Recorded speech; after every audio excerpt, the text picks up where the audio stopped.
Buccaneers, Super Bowl 37. They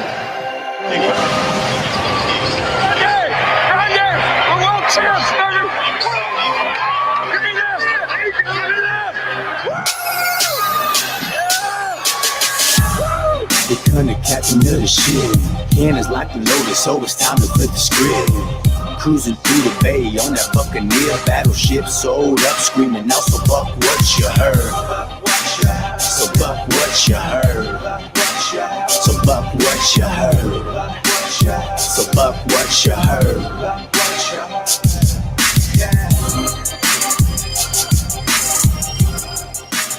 All right, welcome back to Buck What You Heard. My name is Gene. You can reach me at Buck What You Heard. You follow me, I will follow you back. Look at here, Mr. Bucs Nation himself. Mr. Bucs Nation, when you get a shout out from Mr. Bucs Nation, bro, you've arrived. We are here. We are here. I'm joined by my special co-host here, as special, as usual, always special. My man KB, not to be mistaken for Shaq Barrett. What's going on, my brother? How you doing? Yeah, man. Cousin Shaq's going to be back here for another 4 years. You know it. Terrorizing quarterback. And he brought the rest of the defense with him. He brought all the free agent defense with him, didn't he? Every starter is returning for next year, Gene. Dude, I have to ask you and I've asked you this before, but here we are. We've progressed a little bit more. I have to ask you again, when you look at what Jason Light did last year, let's take Tom Brady off the table, and you look at what Jason Light had to work with this year, money-wise, and what he was able to accomplish. How do you compare the two off seasons? I mean, I think retaining is way harder than getting. Hell yeah. Because we see it all the time with any Super Bowl team. I mean, with the exception of last year's Chiefs team, where basically they turned $500,000 of cap space into, $800 million worth of contracts. Like, that's easier to do when Patrick Mahomes is still on a rookie deal. Like Tom Brady's only making, a $25 million base salary, but, with the $4.5 million of incentives that he basically earned from winning the Super Bowl, I mean, he's a $29 million quarterback. That's still a chunk of change. It might not be Dak Prescott, but it's a chunk of change on the cap. And then you have guys like Sue that could get raises elsewhere. You have Shaq hitting the open market. I'm glad you mentioned Dak Prescott. When you compare those two salaries, it's like, what are you genuinely, what are you paying for when you're talking quarterback wise? I mean, it's the old Bill Belichick, like you want to pay someone what they're worth now as opposed to, what they were. And, with all these young quarterbacks, Tom Brady we talk about his career. He's made over $300 million in his career just playing football. And that's with taking reduced salaries pretty much his entire year. A lot of these quarterbacks, haven't been paid. Right. So this is their one opportunity. And you might see, 5 years from now, we already seen Patrick Mahomes restructuring his contract. You might see Dak, restructuring his contract, to help teams be more cap flexible. But at the end of the day, the players want to get paid. So what it looks like today, and for any contract you're going to see in the NFL, the cap hit isn't what it's going to be 2-3 years from now. Of course not. So, as the NFL evolves, so does the front office. The front office really evolves as well. I think this offseason especially, did you know what a void year was before this offseason? I had no idea. Every team's doing it now. It's hot candy, man. You get one. Taysom Hill, we can create a fake contract like out of thin air that's just automatically void. Like this is what these void years have been. They've changed the game. Are they going to be in Madden? I think that'd be fun. Imagine that in Madden. You do a void year in Madden. So, let's recap here. So you start out the season and you've got Levante David was the big signing to me. There you got a starting linebacker right there. Chris Godwin. $3.5 million. Exactly. And I'm not putting names with it. I'm just talking positions. Yeah. And look at Carolina, and you look at Carolina's linebacker core. Look at the Atlanta Falcons. Look at their linebacker core. You could go down the list, and the fact that you've got a starting linebacker playing at such a high level, and you're able to get that in free agency, because that's basically what's happened. They've gotten this guy in free agency, even though he was drafted as a Buck. He stayed a Buck, so on and so on.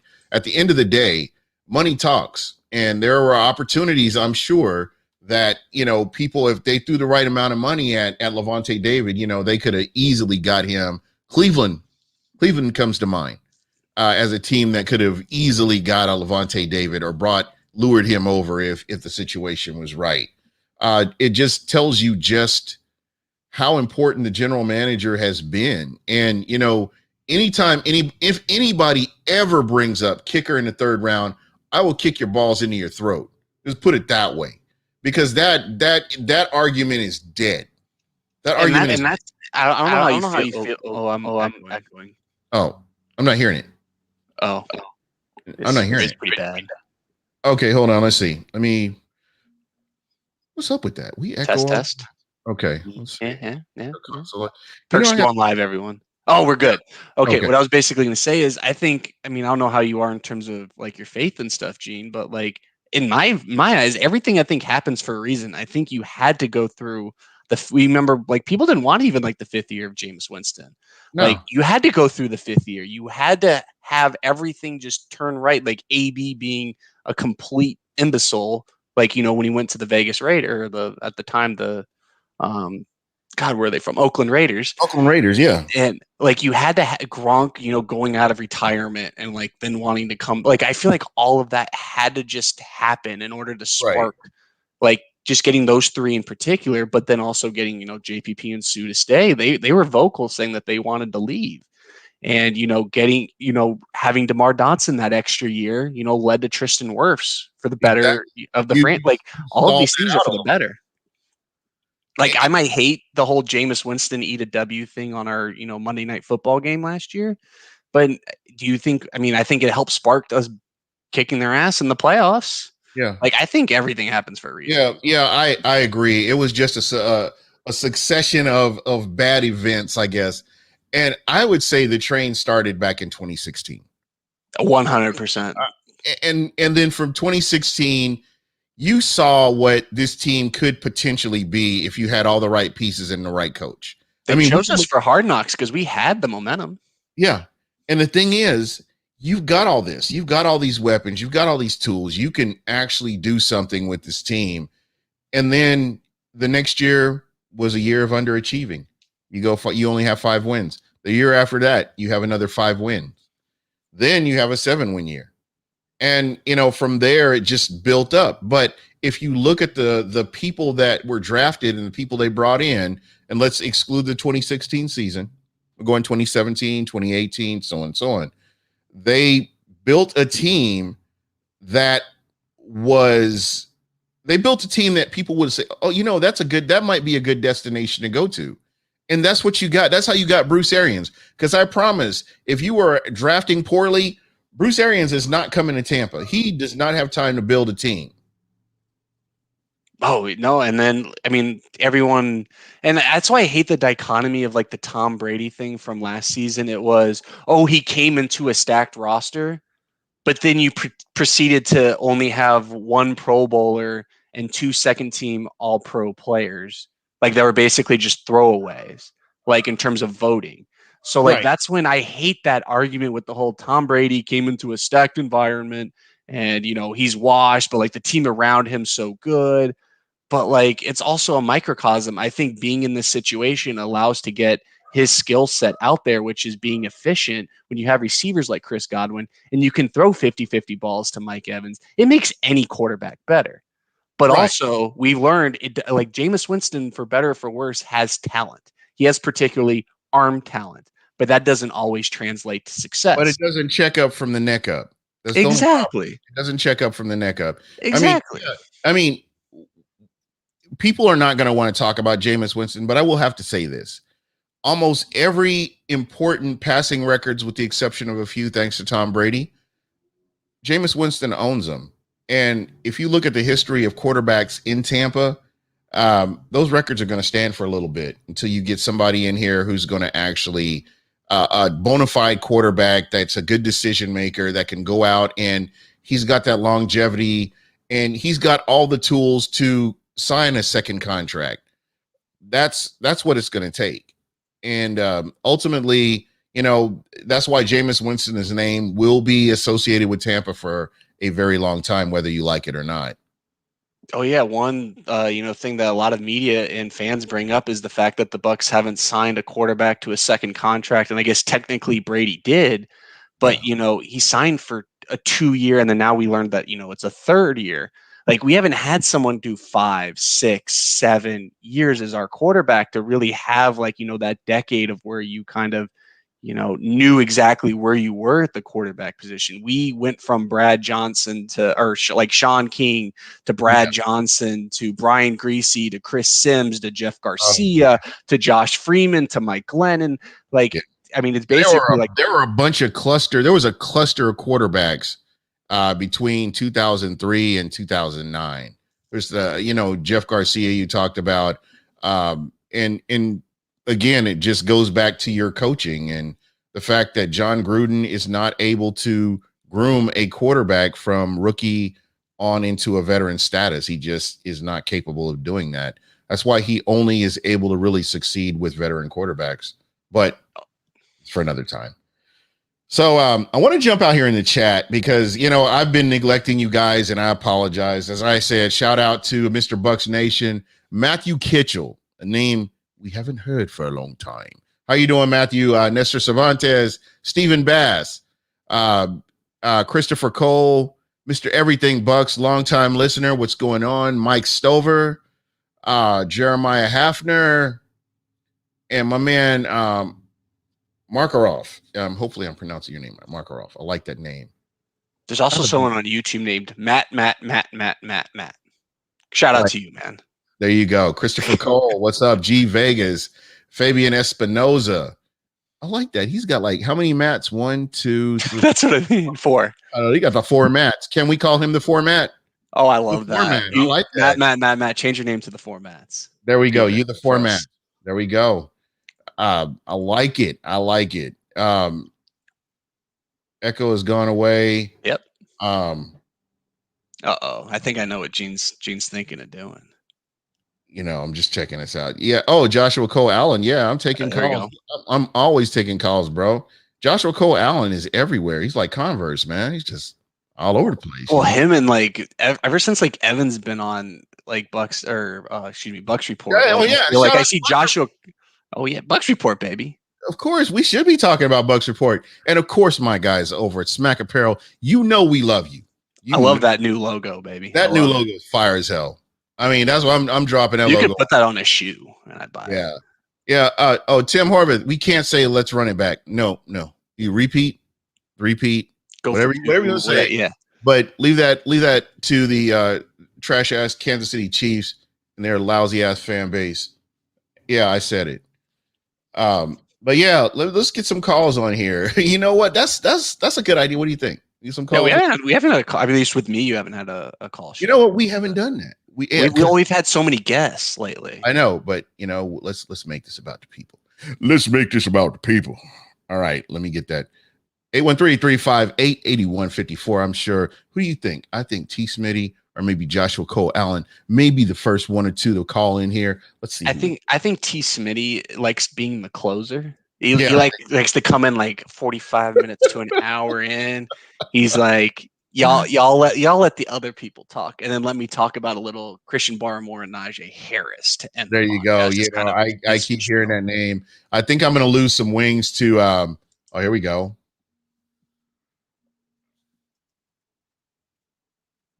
All right. Oh dang! Did I just lose somebody? I just lost somebody. What the hell?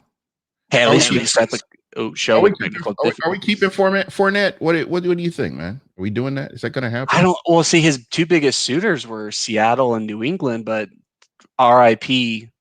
James White. Rest in peace, baby. Yeah, I love you. He just resigned. Well, we're going to call back the person, and I accidentally dumped that call on. So it's what we do. You're just dumping me off in the. That's right, man. Kicking you to the curb, brother. What's going on?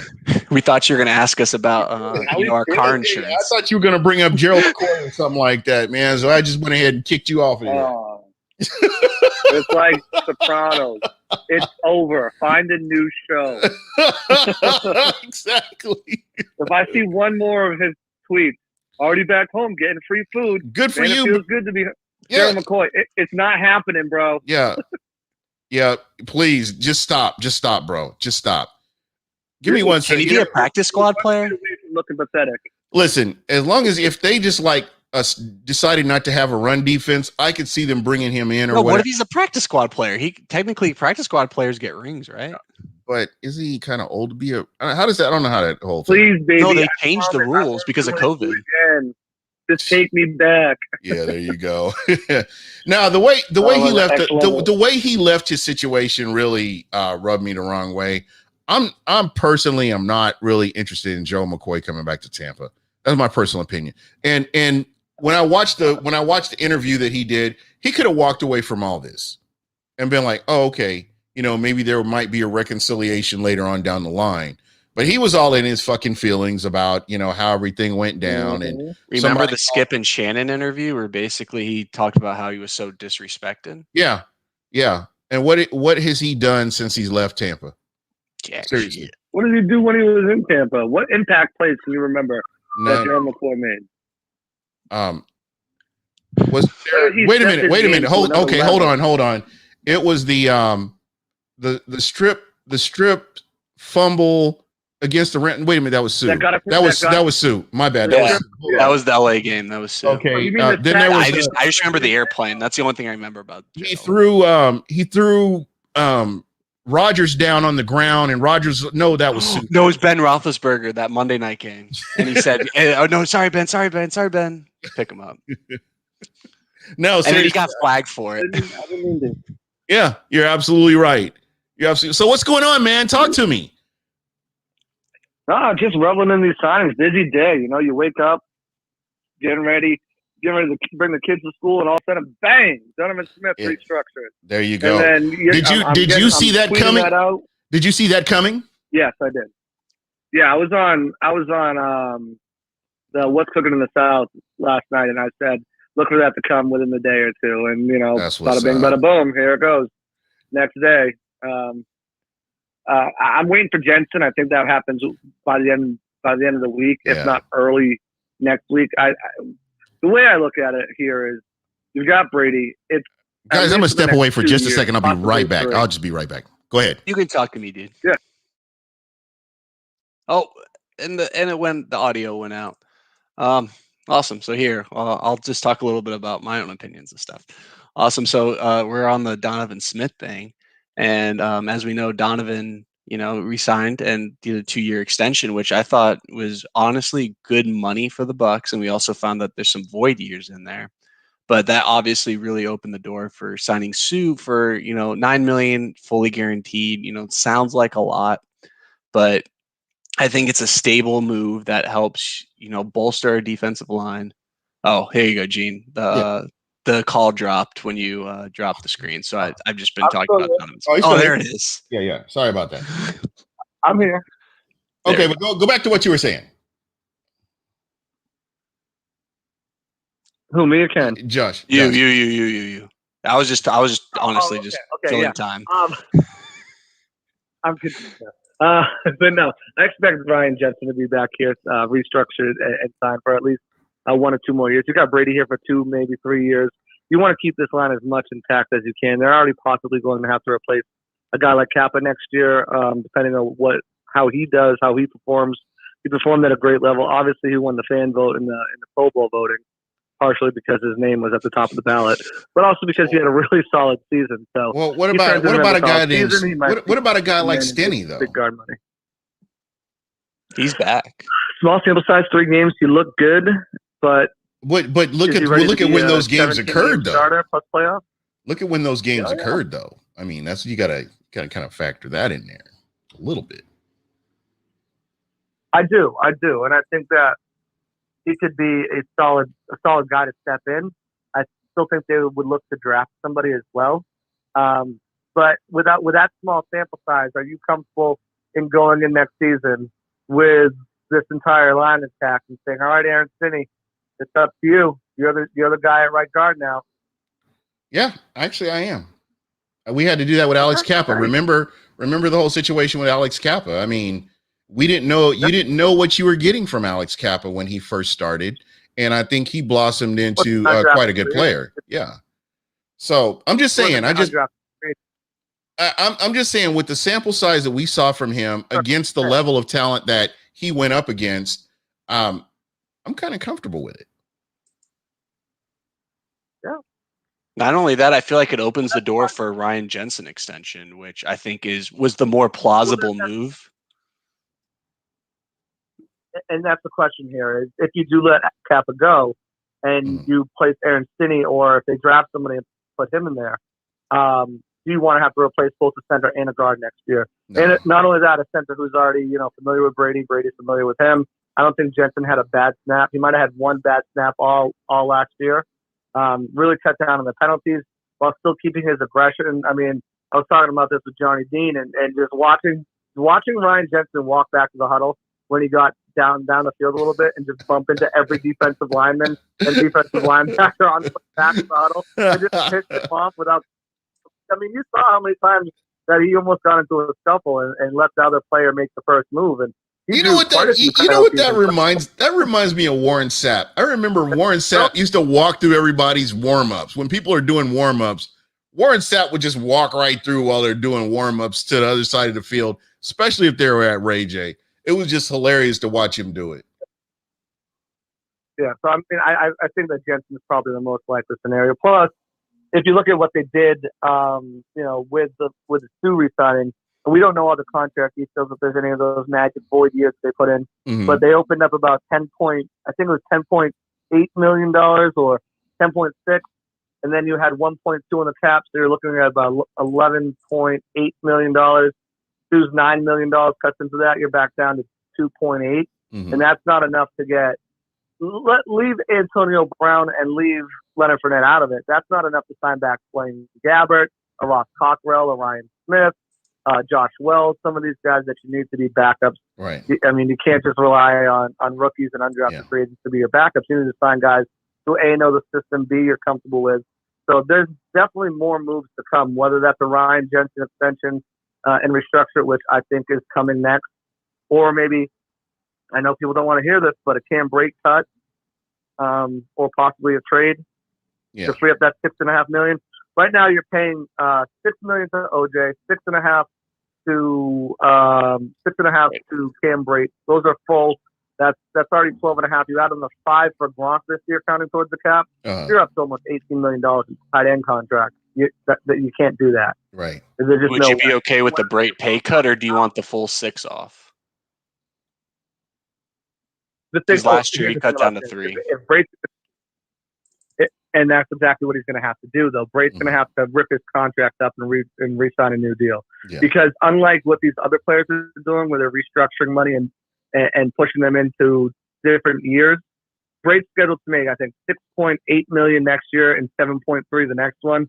So hypothetically, if you cut him down to, let's say you're trying to cut him down to $4 million, right? Mm-hmm. So you would have to take $3 million of this year's pay, turn it into a bonus, then attach that $3 million, $1 million per year. Now you're looking at $4 million for this year, which is a $2 million break on the cap, and then you're looking at 7.3 next year, and then 7.8 next year, and then 8.3 the following year. It's just not. There's no restructuring, Cam. That's what I'm saying. There's zero restructuring. And just like you guys said, it's pay cut or nothing, or cut. Yeah. That's really it at this point. Right. You're gonna have to. Go ahead. I said it's pay cut, take a cut, or get trade. Those are his options, really. OJ Howard's another guy they could go to if they feel like they can extend him, which personally I don't, seeing as he hasn't been able to play a full season yet. Yeah. They could go to him and be like, hey, we threw the 5th-year option on you because we wanted to keep you around. Obviously, you got hurt. Can you take a pay cut? Right. Can we give this back to you in incentives? Can you cut your salary to 3 and we'll give you up to 3 in incentives?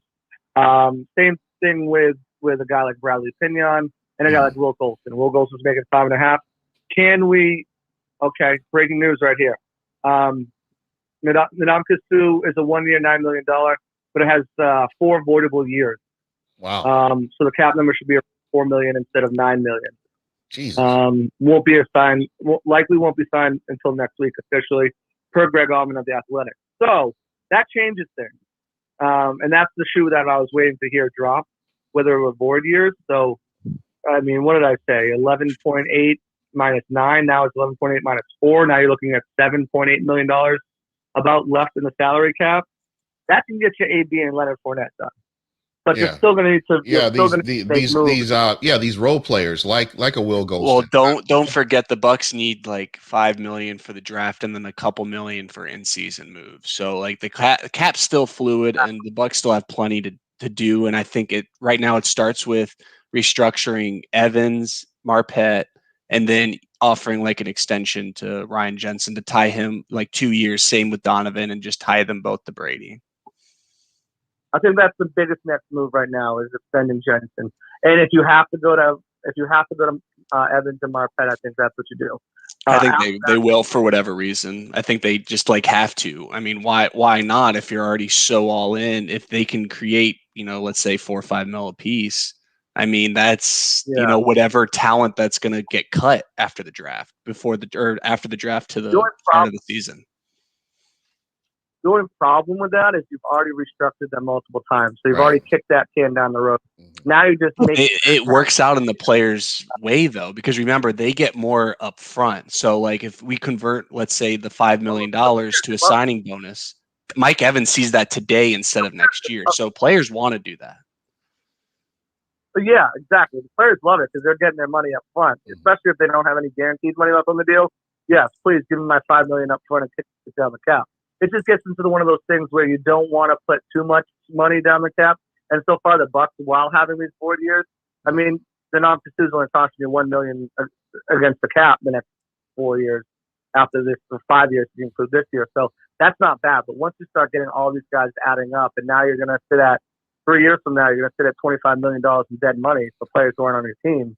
Now that's just kind of a tricky situation. Thankfully, we've heard about the TV contracts and in 2-3 years, when this money's supposed to kick in, the Amazon deal might be fully completed. There's different stipulations where Amazon's on a trial basis, but they could get that exclusivity of Thursday night games in 2 years, 3 years, but they'll have to pay more for it. And right? with the whole Amazon thing too, DirecTV is out of the picture. They're done after 2023 is they're done. And I think that go ahead. I said they're still looking for a carrier for that, Gene, and with the Amazon exclusivity deal, if both of those things go through, that's more money brought into the league, which is more money brought into the cap, which means more money for the salary cap for the players. So 100%. That should have been something that should have been done a long time ago. The fact that they had that exclusivity deal with DirecTV for as long as they have, they missed out. I think the NFL missed out on a lot of money just over this span of time, and they could have done so much more with that. I'm just happy that it's happening because I hate AT&T. I think they learned from it too. Why have each TV deal be 10 years? Why not just have a cut 5-6 years in and just renegotiate and there you just go. Get more money, get more. We don't know what streaming services will be around in 5 years. Yeah, the wars are just starting. And cable in general is a dying breed. Yeah. I mean, you have the old heads who'll sit there and watch it, but a lot of times, especially for me, if I wasn't sitting down watching a Bucs game or a Patriots game or something like that, Bro, I've had to struggle finding NBC. That's been a real hard problem for me. Is I'm like, I don't have cable. I have the DirecTV college, whatever that is, package thing. Yeah, the college package. And no, I'm not in college, but that's for another time. We'll discuss. Hey, that's reduced pricing, baby. If you have a domain name, use it. Yeah. So basically, that's the only reason I am able to watch all the games, but I'm like, I don't have cable. I'm not going to sit there and pay for cable for a bunch of stuff I'm not going to watch. Like you, Joshua Cole Allen, you're not home all day watching TV, flipping through CBS, NBC. Nobody watches that stuff anymore. Who watches that anymore? That's why all of them are going streaming too. Sorry. Exactly. And I can't tell you how many games I've watched on my phone through the NFL Fantasy and the Yahoo Fantasy apps this year, because they stream them. If you played fantasy through their app, they gave you games to watch for free on their phone. And like, I was out of market on some games, and I would pop them on my phone and watch them on there. And There like, you that's go. something that I pass them to the TV or get my iPad if I was home and watch them right on there. So yeah, I mean, times are changing. I mean, and the fact that they gave themselves that opt-out ability to rework deals and everything, it was clutch. It was really a clutch move most in the NFL definitely. part. And I think this bodes well for like our favorite team, the Tampa Bay Buccaneers. I think as the future progresses, I think this is the direction that everything is going. I think with the pandemic made it kind of forced the NFL's hand as well as to what they needed to do moving forward, and not just kind of sit back and wait for things to occur, but to actually get ahead of the game to make a little bit more money. Oh, absolutely. It's going to be interesting to see how everything progresses going forward. So with the TV deals, with the cap. And Joshua, I want to ask you: is there anything out there that you see that could potentially happen that that a lot of us listeners, followers, fans are not expecting? Anything that, like, personally, I've been underwhelmed with OJ Howard, but I see OJ Howard staying a Buccaneer until the end of his contract, and then he moves on. The Bucs move on from him. I do believe that, just with all the injuries that he's had and the fact that, they're paying him to be on the sidelines, and he just really hasn't contributed on that level. I mean, we looked at like Dalvin Cook. I know Dalvin Cook has had injuries, but you see market improvement when he's out on the field. Do the Bucs eventually move on from somebody? Because I see that in the chat a lot, is that the Bucs should trade OJ Howard or move on from him. And again, the best ability is availability, and we just haven't seen that ability from OJ Howard. Well, that's the thing, and you just mentioned it. The best availability is, availability, and for teams that are going to inquire about OJ Howard, you're not going to get. Does it make sense to move on from OJ Howard to get an extra 6th-round pick, who probably won't make the team? Where if OJ Howard stays healthy, we heard Bruce Arians talk about it all off season, how they wanted to do a lot more 12 personnel, and with OJ Howard on there, it gives you that ability because he's a good run blocker. He's been an improving pass blocker every year. And the guy's a Ferrari as a tight end. The guy can run, he can move, you can line him up outside, you can line him up in the slot, you can line him up everywhere. And while Gronk has aged and slowed down a bit, still, he's a hell of a blocker. You can line up in the slot, as we saw. You might not be able to be that outside presence, but you're telling me if Leonard Fournette comes back and you line up in a package of OJ Howard, a fully healthy OJ Howard, Chris Godwin, Mike Evans, Rob Gronkowski, and Leonard Fournette, you can A, tell me where the ball is going, whether it's a run or a pass, or B, cover everybody on that team. You can't. You already can as it is if Antonio Brown comes back. We saw how much teams struggled. And, like, you add a different element where you have that 12 personnel, especially in the red zone. I mean, if you wanted to, if let's say Cam Brate does stay here, and you want to go 13 personnel in the red zone with Cam Brate, OJ Howard, Rob Gronkowski, and Mike Evans, pick your poison. Luck. Pick your poison. You can't keep up with speed. If you're a defensive back, you can't keep up with some of that height. Like, it becomes a mismatch nightmare. And I think that's one of the reasons why we won't see them move on from OJ Howard this year. I think that's now one person, and we kind of talked about this earlier on the cheap seat from the breaking news edition. If Leonard Fournette does come back, if they do, they do have Keyshawn Vaughn. Is he your starter? Well, hey, let me even take it one step further. If Leonard Fournette's back, you have Keyshawn Vaughn, and for some reason, they look at the draft, Leonard Fournette's on a 1-year deal, and they see Najee Harris sitting there, or Travis Etienne, and they pull the trigger on that guy at 32, Rojo could be moved in the draft. No, and I don't think anyone's going to trade for Rojo. Why would you?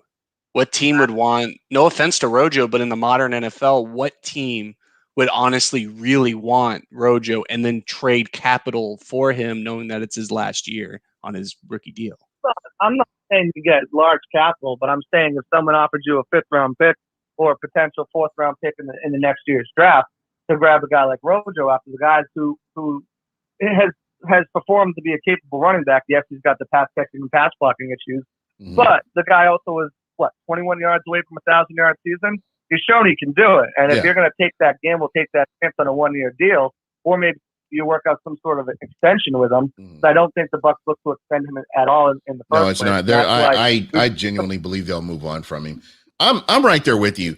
I think there are offensive schemes out there that would better suit Rojo than what's going on in Tampa. And I mean, just the way he runs the ball. If you saw if Rojo had Leonard Fournette's hands, and I'm not saying that there's a big Leonard Fournette doesn't have great hands, so exactly. we established that. Yeah. So or 70 catches. Yeah, well, what you saw and what you saw in the postseason from Leonard Fournette, where he was actually consistently catching the ball, is kind of where I'm going with that. But if his hands were better, and Rojo is a steal for another team that doesn't throw the ball to their wide receiver very often, and there are teams out there like that. I mean, Rojo if you catch the ball better. But as of this point right now, you're taking him off the field on third down situations, and that hurts his availability and hurts his value as well. But I'm saying if they grab a guy like Devontae and Najee Harris, the only guy I can really see on this team that has real tradability and potential assets that they could move on that's a potential starter is Rojo. And I know fans don't want to hear that because they love Rojo, but just looking at the scenario and how things could play out, he could definitely be a guy that could potentially be on the move, depending on how the draft shakes out. Yeah, you're not going to pay him next year. You can get value for him. Do it. I totally understand that. I agree with everything both of you are saying. I just don't see a team giving up more than a sixth for Rojo, not because he's not a talented player, but because there's leverage in play. If you hypothetically brought back Leonard Fournette, and then day one of the NFL draft, you took a Najee Harris or any of the, let's just say, call them the big three. You took any of the big three. Rojo is now, it's a leverage thing. Rojo is probably, if you bring back Fournette and bring in a first round running back, Rojo, even if we think he's a 1 or 2, other teams around the league will perceive him as a number 3 back, and they just won't offer it until you release him or get him the next season, because running backs are just found. Well, let me give you a scenario here, right? So Rojo's on his last year of a deal, cheap deal. The Pittsburgh Steelers who need a running back, they go and take Creed Humphreys in the first round. They need offensive line help. They take Creed Humphreys in the first round, or let's say Wyatt Davis, one of those two in the first round. They come back and get Landon Dickerson to play center in the second round. Well, now those running backs are gone, and they're not getting one of those big 3 guys. Well, they need a running back. They don't want to sign Connor back because of health concerns. Why not trade a 5th round pick for Rojo? I mean, without Googling, what round was James Conner drafted in? Third round maybe. But that's what I'm saying. Why not use your 3rd round pick? I mean, Alvin Kamara is a 3rd round pick. They're the 1 year with Ben Roethlisberger. You'd want to get a sure thing that can come in and carry the load for Ben Roethlisberger. Remember when they had a sure thing in Le'Veon Bell and they drafted James Conner? Like, I'm not trying to pick apart. I'm just saying that running back is such an easy position to find.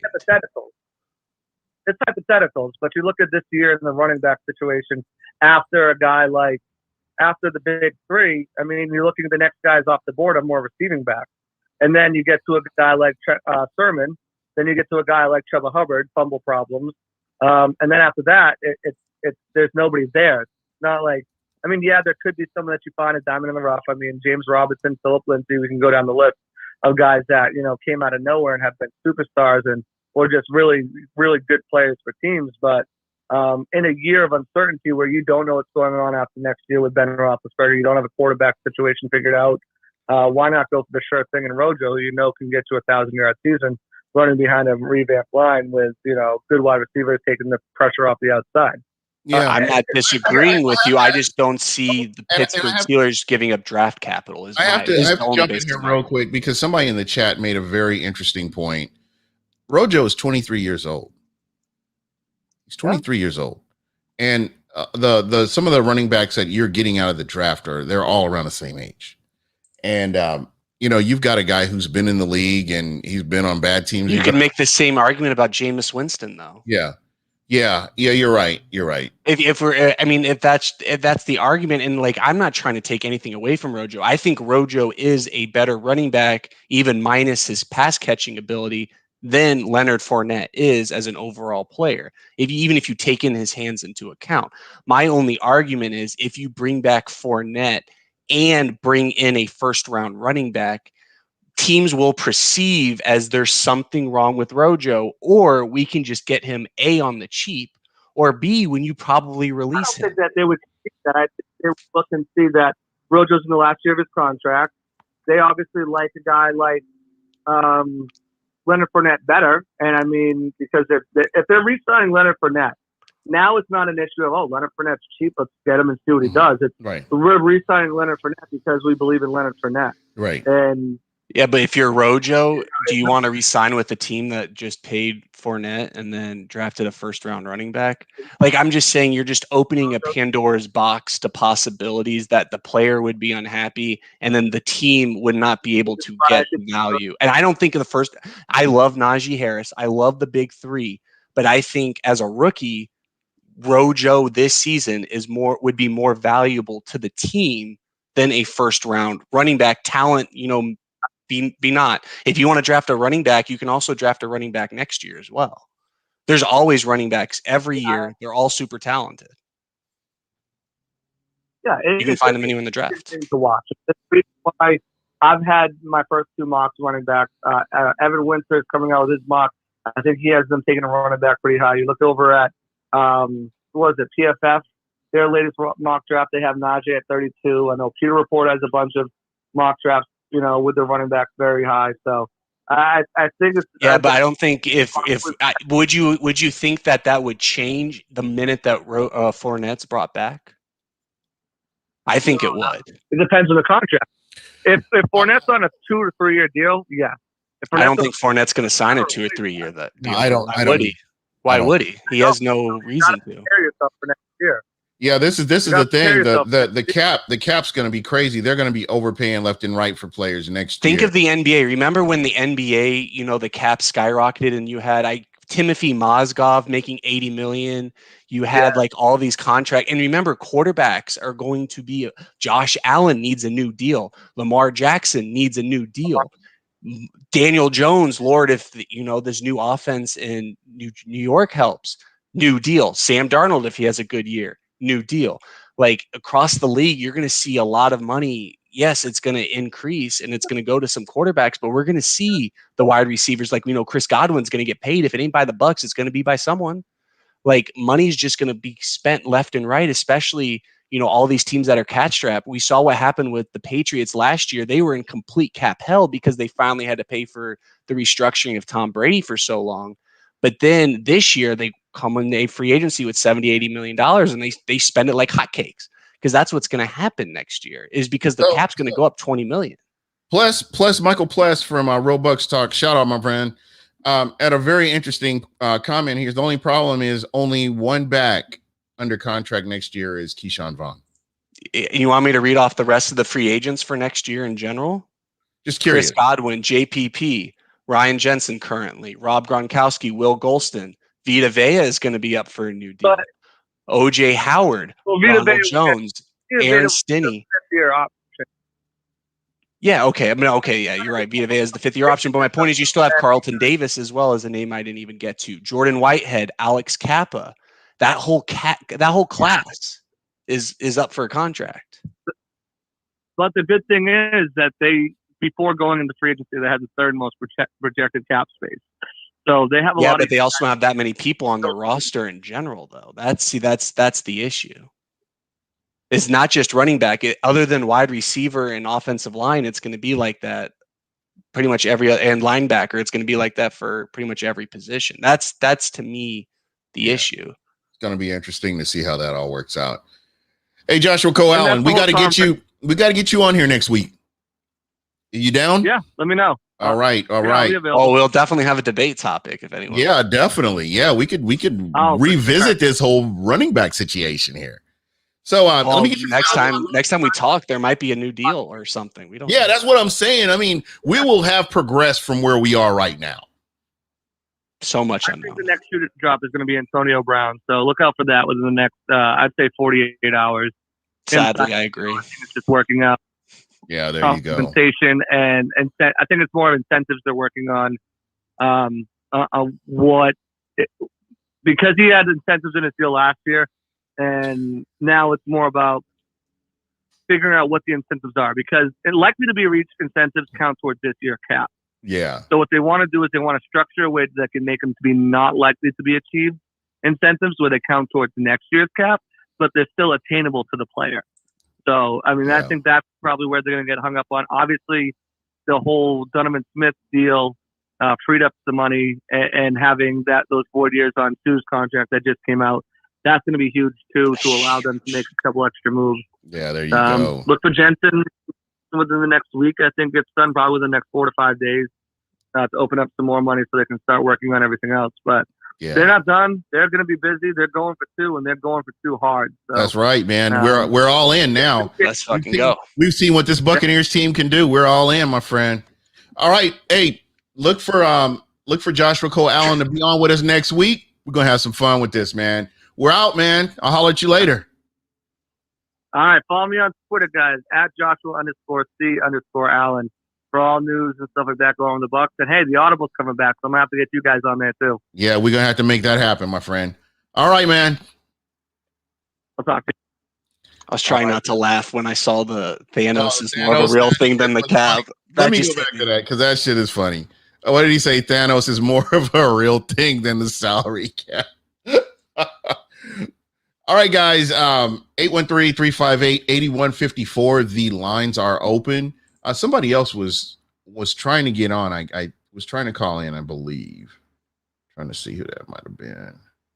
Just so that everyone knows, I don't dislike Rojo. I don't dislike running back. No, my whole argument is that they can just. But the thing is, that's the beauty of this show, man. It's just a conversation.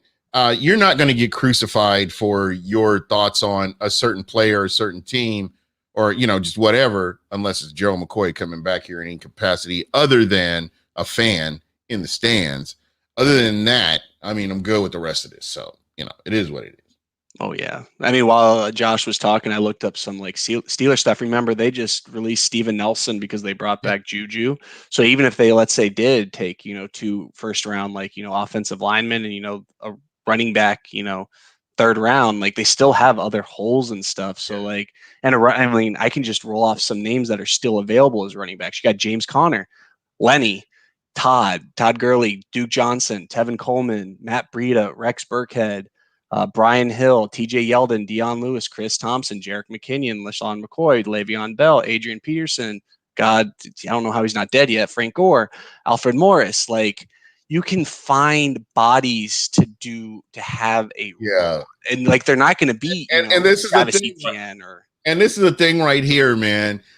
It's going to be a situation where we're going to get into June, and there's going to be a running back. There's going to be more. That's the crazy thing. That's the second wave is June. It's always June. So there's going to be somebody available. I don't know if you remember, what was his name? Deshaun, who was the Hawk, the guy from San Francisco that came to Tampa, and he was horrible, but everybody was happy he was here. Deshaun Goldston. Deshaun Goldston. I mean, you look at situations like that. You look at there are just opportunities that there are going to be players available that we're not even talking about, that aren't even on our radar, that are going to pop up. So again, the as Michael Pless always says, the roster's fluid. Even into the first part of the regular season, the roster's fluid. You don't know who you're going to see or who you might see, or you just don't know. So yeah, it's fun to talk about this stuff, but you can't take this stuff seriously. Not right now. My man T. Smitty's out in the cut out here talking football. Goodness. Let's get Pless on. Pless, come on. Come on now, Pless. So if you did you watch the show that Pless had on, or Pless and his partner had the other night? Yes. They had Max Brown on. Max Brown, to all of you who don't know, highly touted USC recruit. Basically got benched for Sam Darnold, and he was talking on that show how bad Rojo's hands were, and he's best friends with Rojo, they know each other, they love each other, And he knows, like, Rojo's hands, and granted, Rojo's taken a lot of steps towards, like, becoming a better receiver in general. But it's just not, it's not natural to him. But that was a great podcast in general. And I recommend, if any of you want a good story, just literally look up Zach, or what's his name? Max Brown. I almost said Zach. I was thinking Zach Morris from Saved by the Bell.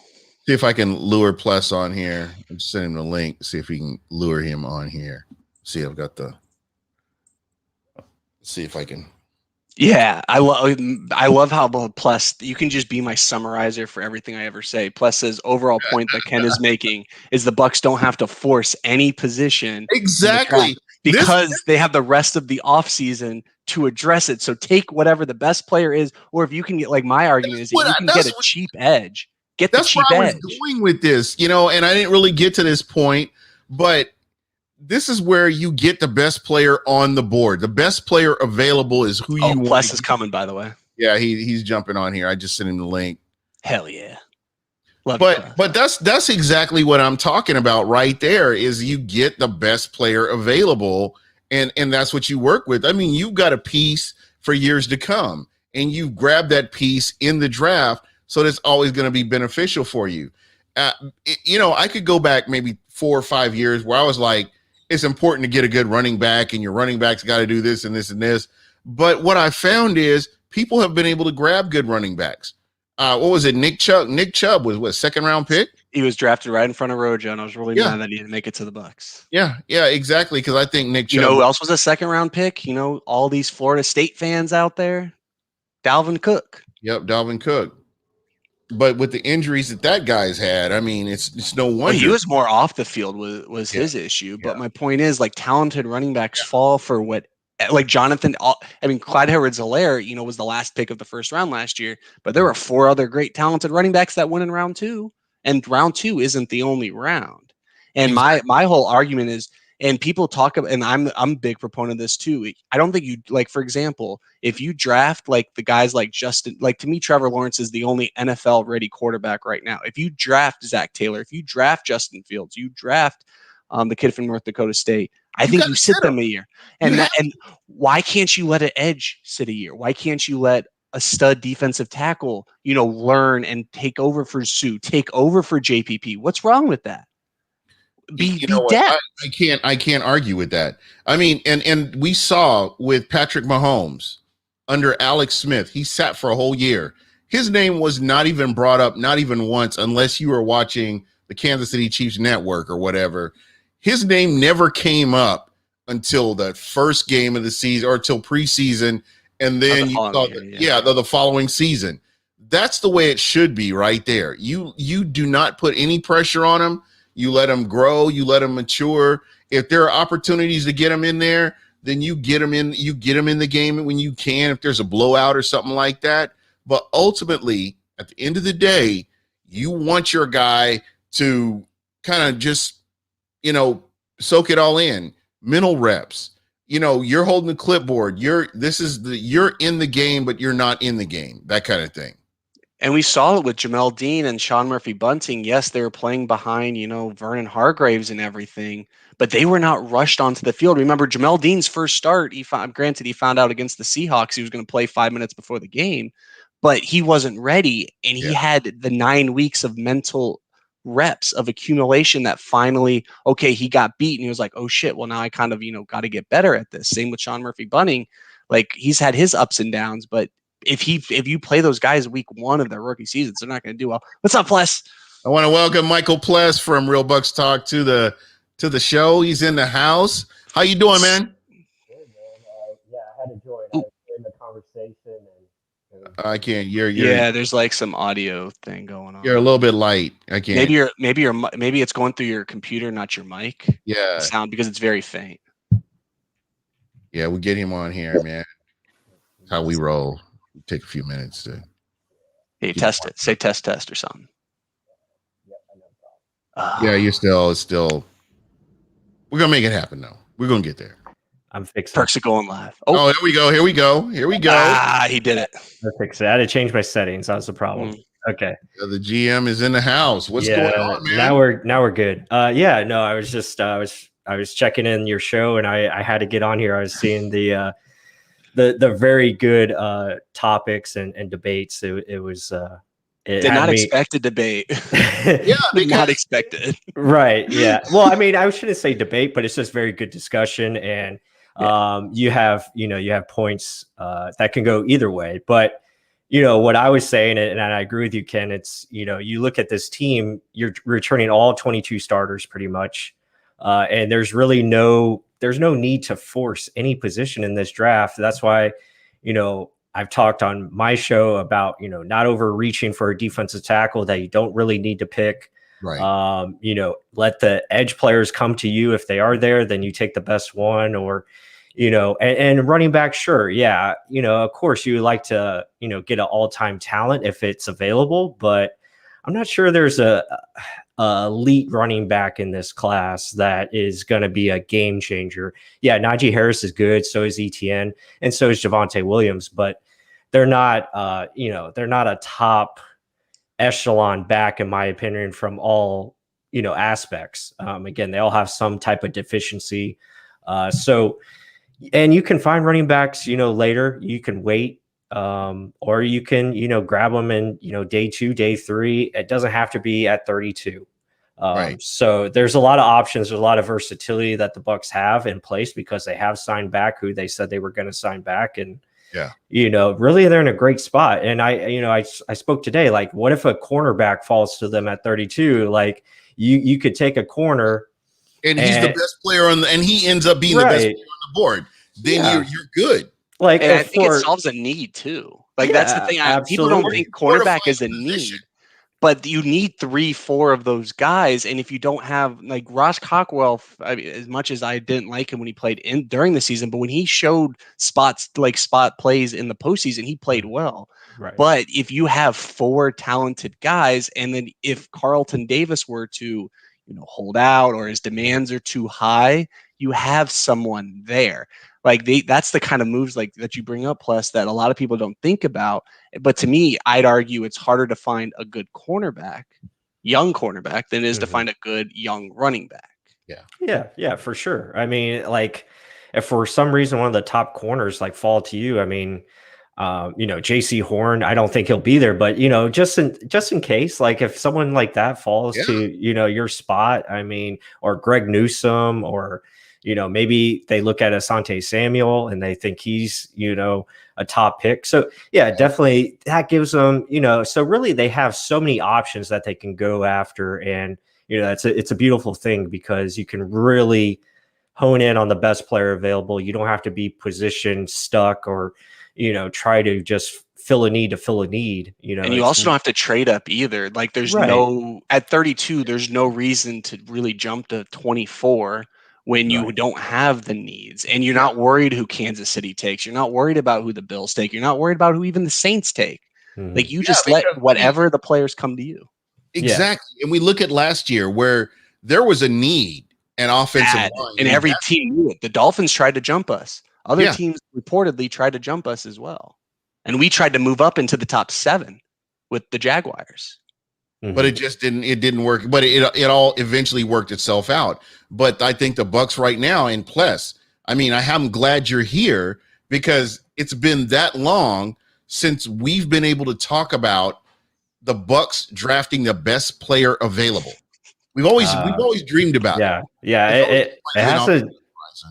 They never had the 32 pick either. That's true. Yeah. And every offseason we were always going into, okay, yeah, this is a big need. I mean, we can go back to, even since Jason Light's been here, 2014, receiver was a need, a la Mike Evans.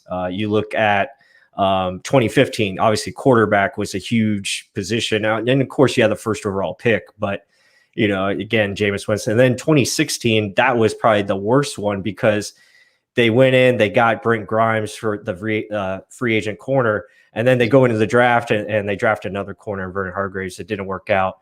Probably should have went better player there. But again, that's all hogwash. It was also a weak first round draft class in general too. Right. Like I remember I thought maybe Leonard Floyd might reach to us. And remember Leonard Floyd, I would have been good. I would have been good with Sheldon Rankins. That's where I thought that Tampa was going to go. But they ended up going the work in the back to the front. Yep. To me, I still with a DC who just wanted to play off all day. Mm-hmm. Exactly. Yeah, and then 2017 again. 2017 on it got better again. They really did pick the best player in 2017, OJ Howard, and then you look at that class. I wanted Christian McCaffrey, but he went top 8 or whatever, top 10. So, but yeah, it's definitely gotten better, and it's just now they're in a position where you can pick anybody you want. If a top offensive lineman falls to you at 32, take them. Because you're gonna need a replacement for Alex Kappa eventually if they're not going to re-sign him back because he's a free agent next year. And you look at Ryan Jensen as well. If they don't extend him, you're going to need some type of interior, center to play his spot. So definitely need. You could look at interior offensive line as a need. Offensive tackle as well if you want someone you want to groom later on for Donovan Smith. But again, you have Donovan Smith till Tom Brady now. So it's like also tackles, it's easier to go inside than it is to go inside to outside. So right. You draft a right tackle. If you wanted, Wirfs down because Wirfs, we're learning like with Orlando Brown, he wants to switch sides. Wirfs might want to switch sides in 3 years when Donovan's not, or hypothetically not there. Ask you guys, what is along that offensive line? What's the most coveted position then? Is it right guard? No, it's left. I would say left tackle. I mean, you gotta have a good left tackle to pass protect. I mean, that's where you start. Again, when you look at key positions, you start. You gotta have someone who can throw the ball. You gotta have someone who can protect that guy. You gotta have someone who can get after the quarterback, and then also you gotta have someone that can defend the receiver. And then obviously on offense, receiver is a very important position because you got to have someone to catch the ball. So, And I'm not saying the Bucs should go guard, but usually the position that usually gets like an athletic guard that happens to fall late in the first round, early second round, and maybe Alex Kappa becomes your swing tackle. He played left tackle in college. They wanted him to play right tackle in the NFL, and kind of out of necessity, they moved him to guard, and thank God he did great. But he's got the body of a tackle. Yeah. Yeah, and he's not paid much either. Yeah, and one guy I would mention out of the draft is Alex Leatherwood, who is not getting a lot of attention, and he's a dominant. His athletic scores are through the roof. Yeah, a dominant run block. Yeah, dominant run blocker, and he's probably going to switch inside to guard at the next level, and he could probably be that versatile lineman that could play every spot and really be a key factor for your team. So it's just really awesome that we have this position and we've can really. Yeah, and we can attack the draft, however we want it. We can be aggressive or not aggressive. We can stay pat. There's a lot of things we can do. Hell, even move back. The Bucs have 8 picks right now. That's correct. And they could trade back and, they could have a lot more picks than 8 picks. But I mean, I'm not saying that's the move you make. If there's a player that's the best player available in the draft, you make that move. And I mean, if it's me and I'm the GM, I make that move, and that's somebody you have that fortifies your team for years to come. Just what Jason Light has done, over these past 3 years has set this team up to be successful for years to come. I think the one position that I would have concern with is the quarterback position. I don't know what you do as the backup quarterback. I think there's enough talent in the running back position, considering what Tampa has had in the past and considering how well the offensive line is playing. I really believe that, to me, the one glaring position to me is that backup quarterback position. And, I'm not even so much worried about the running back position because I think that that's going to fall into place and it's going to. It did last year. Yeah. Tampa is going to be just fine. Yeah. And the quarterback position, that's interesting you bring that up because I think that is something they'll look at in this draft. You almost have to. Yeah, it very well could be a possibility. I don't know how soon they're going to go for that position. Again, it depends on who falls and who drops and who they really like. But yeah, I mean, that'd be pretty cool if they do, go after a quarterback, quarterback of the future or someone they feel has that ability. And then you look at, the running back thing, my thing is if they are going to bring back Leonard Fournette and you have Rojo, you have Keyshawn Vaughn, Okay, so you're running it back with those three. You probably want to get someone that is going to complement those guys very well, and I think that's why they're looking at Felton. Yeah, from Felton. UCLA. Yeah, UCLA, a guy that can do multiple things. He's a running back and a receiver, and really can be versatile. Or you look at like a Kenneth Gainwell, guys like that can do more and bring that game to the running back position. So, a lot of options, but it's Are there it's good. Are there any late round backs that could be potential impact players? Oh yeah. I mean, I mentioned Otis. Let's look past the first 2 rounds. Yeah, and guys that you could just they're a work in progress. Like Keyshawn Vaughn, we still don't know what you have with Keyshawn Vaughn. I really hope that he gets a lot more reps than what we saw this year. I realize with that running back room the way it was, and with the departure of Shady McCoy, I think that we really need to get the Bucs need to get an idea of what they have with Keyshawn Vaughn. Yeah, no, I agree with that. And the guys I mentioned, I think are, round 3 or later. And I really like Michael Carter Jr. as well from North Carolina. Yes. I think he could be a guy that could be there at 95. So, that's 3rd round territory. He's really good. You look at Otis Anderson, a guy out of UCF. It's another guy that could be a late rounder. He can do kind of everything. So there's plenty of running backs. I mean, Jared Patterson out of Buffalo, again, he's smaller, 5'7", but still very versatile. You look at Rondell Moore and his size, like he could be a potential running back because he's only 5'7", but he runs a 4.29 and he can jump 24 reps. Yeah, and he can jump out of the roof. And just watching him when he hits the hole, I mean, he's a very decisive runner. And that was something that I really didn't expect to see from him, but he's a very decisive runner when he decides. He's not the guy that, I guess it's kind of hard to describe guys that get up to the line and dance around and before they decide what they're going to do. This guy is getting the ball and he knows where he's going. I think he's got better vision.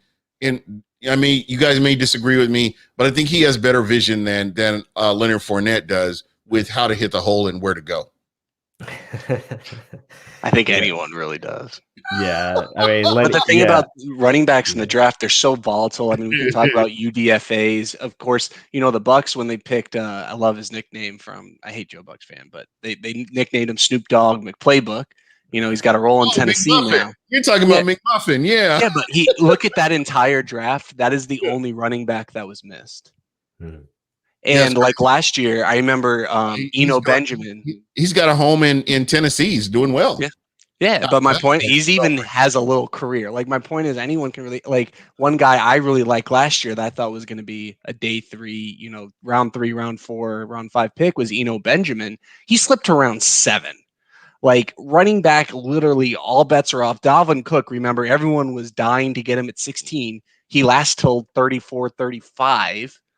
And like running back, literally anything can happen. Like Jonathan Taylor last year to me was the guy. Clyde Edwards-Helaire was great, and he had probably the best film. But if you're going to build a running back in a factory, Jonathan Taylor has Adrian Peterson like build and run style, and that's what you can kind of compare him. Clyde Edwards-Helaire is a guy like that. Brian Westbrook, like there's people who drafted guys like him that didn't really work out. And so like you could pick your poison is kind of what the running back is. And we see with the big 3, pick what you want. If you want Travis Etienne, who's the speed back, zone, I consider more of like a zone runner. Great. The kid from UNC, I always forget Javonte Williams. Run power in front of that fucking guy and let anyone just not named Devin White tackle this guy because it's going to be hard. Najee Harris, you want a guy who can do what I would call in like baseball terms, like 5-star, be an elite, he can run between the tackles. He might not be excelling at one particular thing, but he can give you above average to good in all 5-6 categories that like you're looking at. So, I mean, you can really go so many options. And I think if you want to go running back, leverage that number 32 pick for a team that wants a quarterback, because that, to me, why not just do that? Why are you worried about a 5th-year option for a running back when all it's going to do is escalate his price probably more so than it would be an edge rusher? And I know plus, there's a couple guys I like on the inside defensive line, but they're probably like, I'd probably agree with you, high round mid to high or early round 2 guys as opposed to round 1 locks, especially if Christian Barmore is, taken beforehand. But edge, there's a pick your poison there too. Those are the guys you can save some money. You can move on from JPP a year too early instead of a year too late. Like I've seen people complain about Ndamukong Suh signing for $9 million. Well, JPP's up, Ndamukong Suh's up. That's where you can save some money. Bring back the Carlton Davis. Bring back the if you want OJ Howard, if you want to bring back Alex Kappa, if you want to bring back these guys, you have to make tough decisions. You have a little bit more flexibility. Eventually, yes, they can keep pushing Cap back, which obviously works and it's fantastic. But one day, as we're running with the Saints, you do have to eventually pay the piper. Yeah. So if you can find one guy to replace one guy, and what plus we were talking about earlier was like a cornerback, if that can help offset the loss of a Carlton Davis or, insert whatever player, that to me is where you kind of have that flexibility to be like, hey, this guy is really damn good. We think we can coach him to be really good, and he'll be on this roster and be a starter for the remainder of his rookie contract, even if he's not the first year. Yeah, I agree with you, and that's what about this position that we're in as far as team. You can really attack how you want. I'm all for draft pitches. That's what it starts. Obviously they need to invest in the offensive line, defensive line probably first and foremost, because that's where you're older. That's where the guys are up for contracts. So yeah, I mean, ideally you're looking at 32 for an edge player that, hopefully falls. You look at maybe Christian Barmore. Again, I'm not very high on him. I think he's a very good pass rusher. I think he can offer that. He's got to be. I trust you more than I do Warren Sapp, because I don't think he watched the film. I know that went around Twitter yesterday. And I'm going to ask you, because the guy I looked at some of his film, and what is it about him that draws you away from him as that number 32 pick? Just curious. I just feel like he's not an ideal fit for what we're looking for as a defensive tackle position. A lot of people are wanting this explosive, penetrator defensive tackle to pair up with Vita Vea. That's not Todd Bowles. Like, Todd Bowles has never had that kind of guy. It's all been about power up front, and you let your linebackers win because they are the one-on-one matchups and they win with speed. That is your speed. That's your explosive. Well, your speed can also be Devin White blitzing. That's blitzing. That's what I mean. Blitzing. Yeah. That's what I mean. It's never been about the 3-down defensive tackles, because what their job is to do is occupy space and blockers to free up one-on-ones for others and also push the pocket. They're not a guy that's going to be, a disruptor. Again, Vita Vea, he's a rare specimen. Imagine if there was another Vita Vea in this draft that slipped because people are afraid of the weight. Like, I was afraid of the weight. Being in Florida, like that can really weigh on you if you're not in good shape and good conditioning. Vita Vea obviously is, because he played a lot of snaps on a broken foot. And we watched him, and this was when he was, he was still at Washington, and his name was starting to come up around November, December. Remember that, Plus? Oh yeah. And we were. I had an article out January. I was already ready for him to be the pick. Yeah, he flashed for me. I just didn't think he could be, and that's what I've learned about Jason Light, even through Devin White. They love the flash. They love, can you do it? We will harness the rest of your game. But can you do something that no one else can really do, or be a superstar at a particular thing that we want and that can help us? Well, I think the thing that stuck out to me, and I think we talked. Plus, I'm trying to go back to that time. We talked about his overall speed, because when you look at the Pac-12, it's about speed. And whether it's an offensive lineman, running back, wide, it's about speed. It's not even about tackles, offense, everything. It's not about power. And the fact that this guy was running down Pac-12 wide receivers, not wide receivers, but tight ends and running backs, I was like, this guy he's legit. He's the real deal. Well, he ran like a 140 at 340, 8 pounds. Yeah. And he was just relentless. That was the one word that we had for Vita Vea at that time was relentless.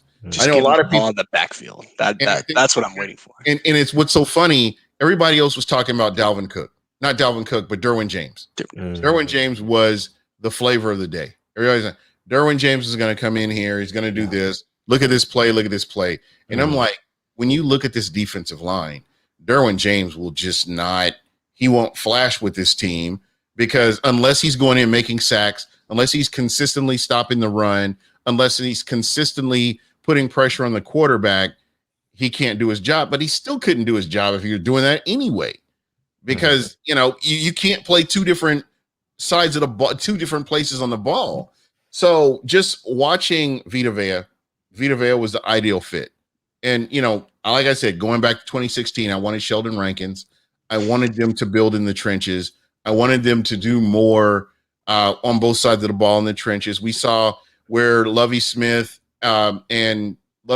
basically they blew up that offensive line when they got to Tampa, and the cupboard was bare basically when they were, trying to bring in all these replacements. And, it's been a long road to get to where Tampa is, to where they could play in the playoffs and be dominant on both sides of the ball in the trenches. And I honestly can't remember, and maybe you guys can, where this Buccaneers team has been consistently good in the trenches on both sides of the ball in the same season. Yeah, because even the Super Bowl teams, I mean, the offensive line wasn't that good. John Gruden just got that ball out ASAP. Like, I mean, that's what that offense was. Like, Joe Jurevicius didn't run 50 yards downfield, and Brad Johnson didn't throw it 50 yards downfield. No, he ran a shallow cross across the middle and then ran 80 yards after it. Like, that's what John Gruden's offense was. Like, defensive line was fantastic, but they've never had a balance. Like, shit. Yeah. Yeah, I mean, we really haven't seen it until last year. I mean, and not even, I would say just like the postseason in general, I think that's really where we saw both lines really take over. Like, they dominated in the postseason. And I mean, I guess you could say the same thing for the Bucs back in 2002. I mean, they did the same thing. Our offense line was much better as the year went on and we got into the postseason. Obviously, they dominated San Francisco and then dominated Philly. But again, it was a completely different offense, like Ken said. I mean, it was just, 3-step drops, quick slants, Keyshawn Johnson over the middle, crossing routes, etc. They weren't really throwing it down the field with streaks. I mean, occasionally they would have the streak downfield and Keyshawn would catch a 30-yard pass, break a tackle, run it all the way. But, it's not like what we see today with, Tom Brady throwing his 60 yards to Scotty Miller, before halftime. Like 5 times during the season. Yeah. Yeah. So, I mean, I think they're poised to have a really good offensive line and defensive line for the upcoming year. That's for sure. I mean, especially if Vita Vea is in there healthy, he makes everything different because he is the key. And, obviously with the Ndamukong Suh now back, you got, Nacho returning as far as depth. And then you have, JPP, Shaq Barrett. And obviously your linebackers, Devin White and Levante. So, I mean, they're in such a great position. Again, this is something that, just haven't seen. And it's funny that you brought up Derwin James, Gene, because everyone was thinking he was going to be like a top 7 pick. And I think that's what caused everyone to kind of freak out a little bit once he got to 7 and then the Bucs trade back and then he's still there at 12. It's like, and people forget that the Bucs wanted Minkah Fitzpatrick. They were actually hoping he was going to fall to 12, and they just missed out. And then they still had the wild card in the hole, and that's Vita Vea. So they took Vita, and again, it was the best pick because when you look at the two, I mean, he's been the better player. I'm sorry, guys. He just is. Well, not only that, I love that Vita was basically Jason Light's like last fuck you to Dirk Cutter and Mike Smith because he didn't fit what Mike Smith's defense was. And honestly, neither did Derwin James. Yeah, and I mean, like kind of tied it into like picks and value. To me, a trench player is on paper more important than an in the box safety. Like we learned that with Jamal Adams in that trade. Seattle traded 2 first-round picks, and the issue is that it's not that Jamal Adams is a bad player, but if you told me, I mean, heck, he even got flipped for Bradley McDougall. Bradley McDougall can play a great role on a team in the box, or you can just it's basically a sub linebacker package is what that is, which you can find these guys everywhere. And that's where like the Cardinals, they missed on the trench player last year. They would have definitely loved him in front of Kyler, but they took Isaiah Simmons, who is a wild card. He could literally play anywhere, but what did they do? They locked him into a position, and that kind of didn't allow him. And I think Derwin James would have been locked into that role with Mike Smith and never been able to flourish. So whatever the pick was, honestly, it wasn't worth it. But once BA and Bowles came in, they're like, shit, let's use this guy because we can just put Sue next to him, and that's 4 blockers occupied right there. Mm-hmm. Yeah. And you end up getting, Shaq Barrett 19 and a half sacks and for $4 million. The rest is history. But absolutely. But JPP for a 3rd round pick. Right. Yeah. No, I mean, again, they're in great hands, and again, you just got to trust Jason Light and his staff. They're going to do a good job, and they're gonna find players once again. And I'm sure there's going to be a pick that surprises us, and it's going to be you're right. Not see that one coming. Yeah, I don't think anyone did. And again, that's gonna he might be better this year. Remember Rojo's year 1 to year 2? Yeah. Usually running backs progress. So remember he had COVID. Look at how that running back room was last year, and Shady McCoy is gone now.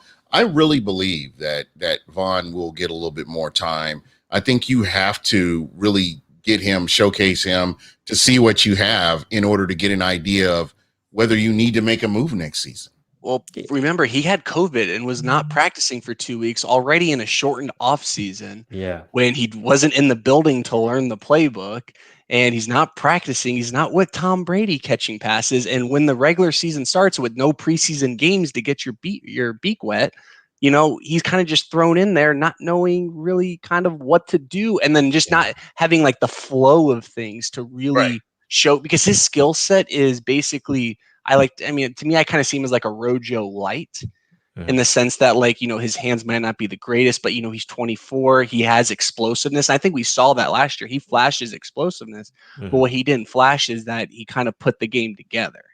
And I think with a full off season, he might not be the feature back or whatever, but if he's your number 3 back and he is productive, that's a good thing to have. And you don't need to overspend or overpay for running back. But we're going to address it some way, whether that's Lenny, whether that's 1st round pick, whether that's a 2nd round pick, whether if that's, Adrian Peterson and, Le'Veon Bell. I'm not going to say they're going to do that, but I'm saying you could patchwork whatever, however you want. And that's the beauty of our flexibility. You don't need one thing, because I honestly think Rojo, if he's healthy and plays 14 games as a 1,200-yard rusher, that's because we're going to score points and we're going to run the game out of the clock for a minute. There you go. That's it. That's exactly it. Yeah, and I agree. And again, Keyshawn Vaughn, he still has years on his contract, so he's going to be here. They're going to develop him. I think he is a good running back. He needs time. He needs development. He's another flash guy. He was never consistent in college, but he flashed, and that's what we've learned. And that flashing usually takes a year or two to develop. We saw that with Devin White. We saw it with Vita. We saw it with everyone. That's what. And hopefully these guys can get an off season. I know they're talking about virtual off season again, but BA hates that. I know. I'm hoping they can get together and have some actual practices. Hopefully we can have a real training camp, because that's going to do so much for. There you go, Berkeley. Shout out to Berkeley. Shout out to Berkeley. Yeah, I went to Tampa Catholic. We talked about this. Our basketball days against NBA and Hall of Fame baseball sons, and so those were fun times. My freshman basketball team. Oh man, Crusaders, baby. Didn't make it after that. I focused on school. I was like, nope, forget the workouts. I'm gonna go party and have fun. So and watch film. Yeah, watch film. I was back when YouTube was just getting started. Yeah, exactly. Yeah. So those are good times. So guys, any surprises, and plus I'm going to start with you. Anything that you see coming up? I know we had Joshua Cole Allen on earlier, and he was talking a little bit about, maybe Ryan Jensen doing something with his contract.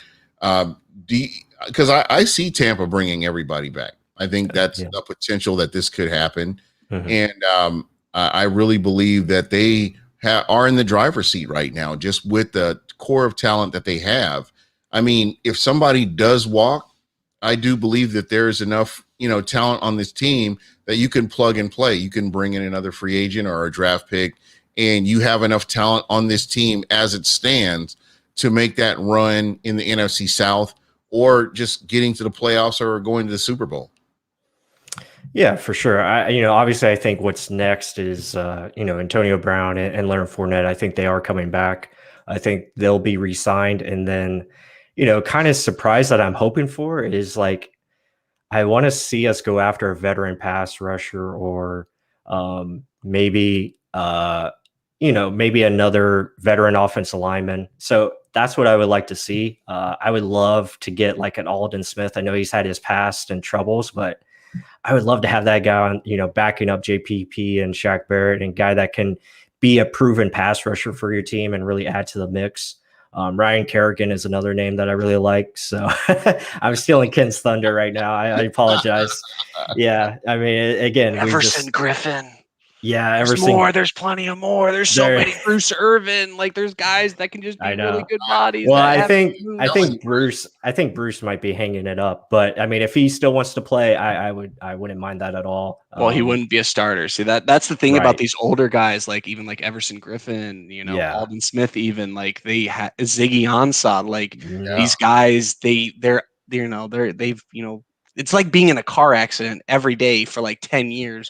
Yeah. Like you want to just take maybe just a little bit of money and be in a backup role, play 20 snaps. Like that's not nearly as bad as playing. And see, that's my big thing is I want Shaq and JPP, whether that's, bringing in a veteran, bringing in, a first or second round pick, is bring in someone that can make them not have to play 80% of snaps every single week for 17 weeks and then play a postseason. Oh, yeah, for sure. And not only that, but it gives you that flexibility to play JPP inside more, which is like his best spot. Like when we actually rush for like kind of what we did in the Super Bowl and don't need, to bring blitzes like, Yeah, exactly. Or you can bring, Shaq Barrett into the inside. It opens up possibilities. And I would just like them. Yeah, I would like them to, look at that potentially. Again, they still have Cam Brate they have to deal with. It's like, what do they do with him?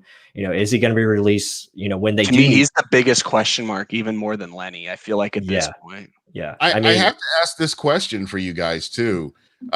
Just based on what Cam Brate's relationship was with Tom Brady, especially you saw more of a connection in the postseason. And after the Super Bowl. After the Super Bowl, is this a situation where they really feel like he's an important piece to have back on this team this year? Yeah, I don't know. I mean, again, it's tough because you can't really keep him at that contract. It's unsustainable. Going forward. You're 100% right. What prices are you most comfortable with? Are you 3, 4, maybe less than maybe like 2, 2.5? Like what number? He would really have to rework the deal. Like it would have to become a 1-year deal, like for this year only, like for them to keep him. They would have to tear up the contract and like, or they could just negotiate the 1 year like they did last year, just a pay cut. Like they could do or that. Maybe incentives as well. They could, they could do that. And it just once you get into next year, like it just becomes the same thing at that point. Yeah, it's the same thing. So it's like, do you cut them now or do you cut them later? It's like, so it's really tough, but I love him as a player on this team. He's obviously a big help because I mean, he does a lot of things for our football team as far as just catching the ball and being that dynamic weapon. And you add him with OJ Howard and Gronk. I mean, you have a very dangerous 13 personnel where you can run 3 tight end sets and do a lot of different things to defenses. And they were doing that early at times. They just really couldn't get into it yet because not everyone knew the offense. So OJ looked like the best player on the offense the first couple of weeks. Yeah, he did. And I think that's where like the hope comes in for OJ. It's like, okay, we saw him. He was on his way. Like he was becoming a dominant blocker. He was really catching the ball well. He was doing all the right things and, then unfortunate injury. So it really depends. I guess it depends on where he's at too. Where is he with his injury? Because again, Achilles injury is not something to, disclaim or not look at because it's very serious. That's like a minimum a year. Yeah. And the cool thing about it is he will be that wild card player if he comes back and he's even a little bit successful, because in the offseason, his name has not really been mentioned a lot. It's been more Antonio Brown, Chris Godwin, Mike Evans, Cameron Brate. We've even talked about Leonard Fournette, Rob Gronkowski, but at the end of the day, you really haven't heard about OJ Howard a lot. And if OJ Howard is even 50% more successful than what we saw last year, I mean, that's exciting right there. And that he's that wild card that could really help put the Tampa Bay Buccaneers over the edge, especially in the NFC.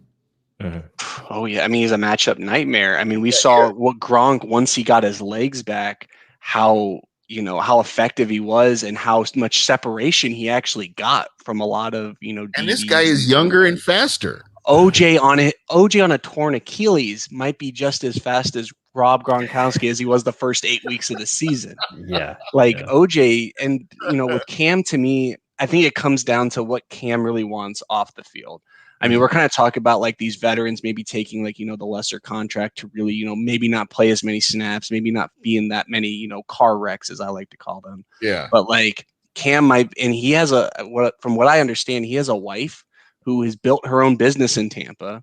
He bought a house in Tampa. He was living with Ryan Griffin and those boys. Like that was his crew.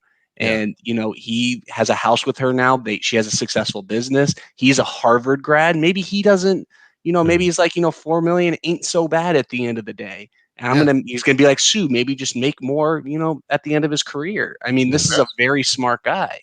You do realize that Ndamukong Suh has an amazing portfolio, right? I mean, he's like a freaking investment. Yeah, he meets with Warren Buffett on the semi-reg. Yeah. You're rolling with Warren Buffett. I mean, that just pretty much says everything you need to say. He's his own agent. I mean, he knows how to negotiate contracts. That's for sure.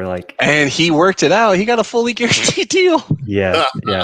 I mean, we see that in the NFL. Yeah, I mean, we see the cap hit's going to be 4 million, but still, with the opportunity to make 10 million, this season, and he'll probably reach it. He's going to find a way. He's coming off his best year, I think, professionally last year. As far as with the Buccaneers, let's say, and it was. I mean, so there's no reason why he's not going to slow down this year. I think he's going to continue to be successful, especially with Vita Vea next to him. So. Yeah, that guy, he's very smart. But yeah, it's tough with the tight end position. That's going to be a position that's a luxury position for us. Yeah. And is that a position we draft at? That's another question. Do we draft a tight end this year? So you just never know. Again, everything is on the table. That's what's great for the Bucs. I have an interesting hypothetical I want to bring up to the two of you. What if, because I mean, let's say OJ Howard has a decent to good year. He probably prices himself at 8 to 10 million next year. Or even more because we know the cap's going to go up. Let's say it's 9 to 12, whatever that cap number would be for like an OJ Howard in an open free agency. Yeah. Would you be okay with Cam Brate at his $7 million cap hit next year?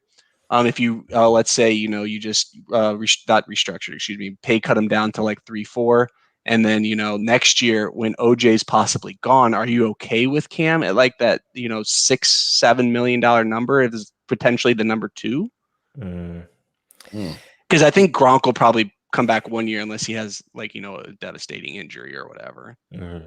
Well, see, the thing is, with Bruce Arians' offense, the tight end position, you have to be able to block first. That is where the key is. They want you to block first. Again, you are not the primary option on the passing plays. Now, we did see it, towards the end of the year where they ran more 12 personnel. They ran, more more play action. But again, at the same time, the tight ends weren't really the targeted people. Cam Brate did lead us in receiving yards until the Super Bowl. He did. It did. And again, he became the matchup because he was the isolated guy. Again, he wasn't getting all the attention. And, you exploit those matchups. But I'm just saying, from a standpoint of the tight end, usually they want those guys to block and then catch. Personally, I would probably move on from Cameron Brate. OJ Howard, I would have to wait and see how he does this year. Again, there's always the franchise tag too, which probably isn't that bad. Like Kelsey and all of them aren't making ridiculous numbers. Right. So, I mean, who is the Patriots? They paid Smith. Smith became the highest, and then Henry's just behind. Okay. But then they have more than Kelsey and Kittle. They're making upwards of 12 million, right? Yeah. Yeah. Okay. Yeah. I mean, so given the history of OJ Howard, I could see OJ being back at 8, maybe 9 million at the most. Again, it just depends on what he does this year, and if he explodes, then that's what I think. I think you franchise tag him if he explodes. Right.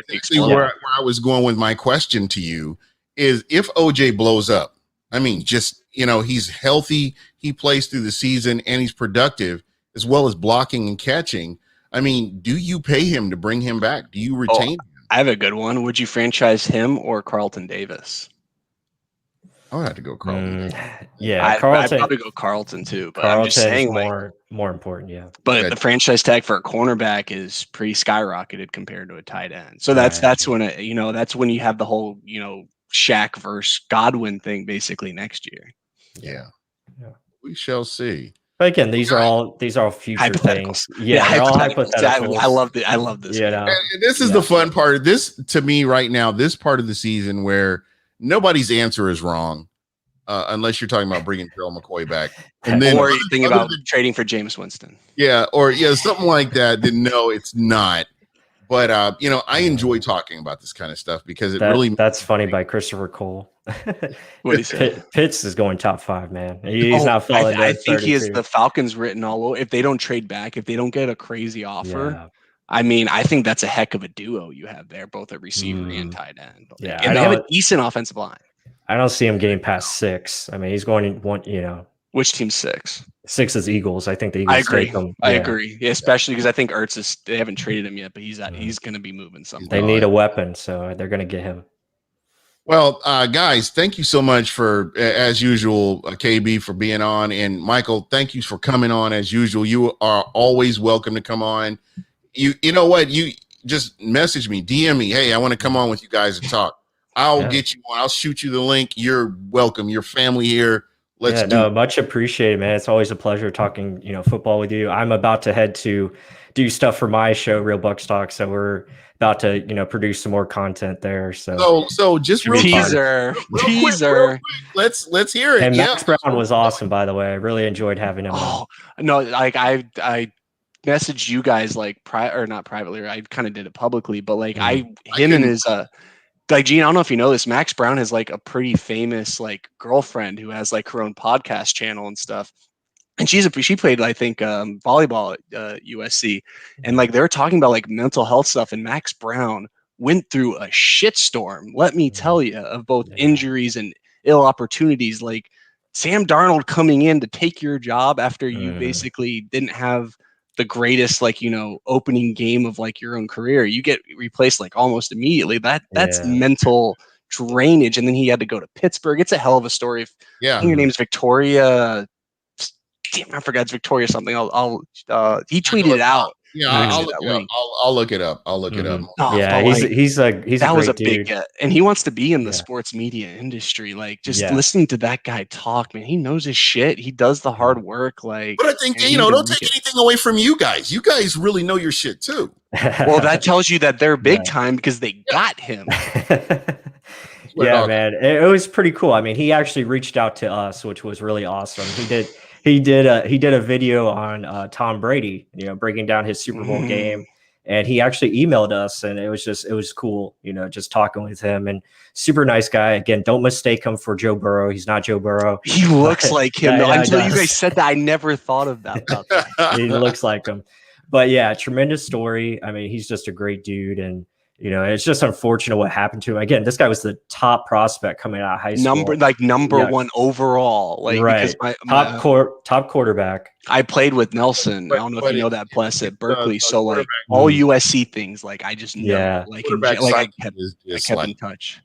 It's but so then he had coaching changes. Lane Kiffin was there, and then he left, and then there's a lot of stuff that went down, but yeah, just a great dude, and it was really fun talking with him, and hopefully we have him back on probably after the draft sometime. If we do draft a quarterback or whatnot, we'll if there's a Kellen Mond, I would love for him to back on. That was an incredible podcast. I loved it. Yeah, appreciate it. Yeah, so thank you guys for always taking me on here. Again, I love talking football with you guys, so it's really family, fun. Man, your family. Yeah, man. And so it's cool, and can't wait for the next couple months. I know the draft is coming right around the corner, and it's it's going to be super awesome to just sit back and really enjoy it because we don't have to worry about our pick in the top 10 this year. So it's really nice. Yeah, get your buzz on and get like your nap in, like 7, 8 o'clock, wake up at like 11. Oh, 11 midnight. Oh, it's like pick 25. Oh, we're getting there. Well, I think me and Mark are probably going to be live streaming, but we'll try to take breaks. I'm gonna invite myself on there. Watch you. Just wait and see. I'll invite you. Myself. Yeah, come on in. All right, tell everybody how they can get a hold of you, my friend. It's real easy. Just you can Google Real Bucs Talk. You can find us anywhere. We're on any type of podcast platform if you want to listen to audio, or find us on YouTube. Bucs Report. YouTube, monetize that shit. Yeah, YouTube. Find our channel. Just search Real Bucs Talk. So pretty much anywhere you just Google Real Bucs Talk, it's going to come right up, and find all our great content on the draft that's going on right now. That's all up on our YouTube channel. We also share it on our Twitter. So, you can find us pretty easy. And we're always down to talk Buccaneers football and always, break down anything that you guys want to talk about, whether it be film or what have it. I like it. All right, KB, tell everybody how they can get a hold of you. You can get a hold of me on Twitter, Bucs_Barrett. But I'm just going to take this time. I'm going to talk about Smack Apparel. Y'all are amazing. Bucs Report. Thank y'all for everything. Like, we love this platform. We love working with you. You're bringing on some great talent. Obviously you guys are Bucs Report as well, right? Yeah, go Bucs Report. So that's what I mean. We're all team Bucs Report. This is a great group of people. Follow all of the different podcasts and the different channels and live shows going on in general. Like, oh my God, why am I blanking on Peter Blake? Is probably going to be on later.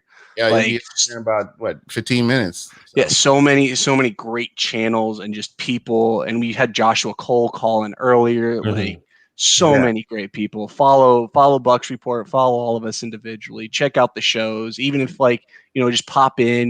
We all have like call-ins, and we all read the chats. We love hearing from all of you. And also Smack Apparel and Robbie. Thanks for all that great gear that you all put out, and thank you for allowing us to use us as a platform to get it out to you fans. Mm-hmm. Yeah, absolutely. Yeah. And I can't say anything more. I mean, two great guys to talk football with. I mean, you guys are really amazing. Shout out to Bucs Report Keith and Ray and shout out to Evan Winter, the big rock star, the newbie here, Evan Winter, and Robbie from Smack Apparel. I've been down with Smack Apparel since day one, and they've done before you even knew Robbie or like what Smack Apparel was. You just knew you love it. There it is, smackapparel.com. Purchase a shirt. Not just Buck stuff. All teams. Yeah, just pick your team. It's out there, and look for some new items, some new hot Buccaneers items coming up here in the future. Again, we'll get rolling again with the free T-shirts as the season goes on, we get closer to the draft. We'll definitely be doing some stuff, but I'm not going to hold everybody up. Peter Blake is up next here very soon. And I just want to thank you guys again for checking us out, and we're out of here.